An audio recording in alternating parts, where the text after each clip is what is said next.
കേരളം കഴിഞ്ഞ 10 വർഷങ്ങളിൽ കണ്ട ഏറ്റവും വലിയ മാറ്റങ്ങളുടെ കഥയാണ് LDF സർക്കാരിന്റെ ഭരണകാലം. 62 ലക്ഷം കുടുംബങ്ങൾക്ക് കുടിശ്ശികയില്ലാതെ ക്ഷേമ പെൻഷൻ, 600 രൂപയിൽ നിന്ന് 2000 രൂപയായി വർധനവ്,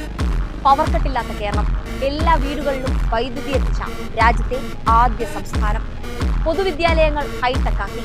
5000 കോടി രൂപയുടെ അടിസ്ഥാന സൗകര്യ വികസനം, 100 കണക്കിന് പുതിയ സ്കൂൾ കെട്ടിടങ്ങൾ, റോഡ് വികസനം ഏറ്റവും വലിയ കുതിപ്പ് നേടിയ കാലം, 444 കിലോമീറ്റർ ദേശീയപാത നിർമ്മാണം പൂർത്തിയാക്കി, കിഫ്ബി വഴി 90,000 കോടി രൂപയ്ക്ക് മുകളിൽ പദ്ധതികൾക്ക് അനുമതി,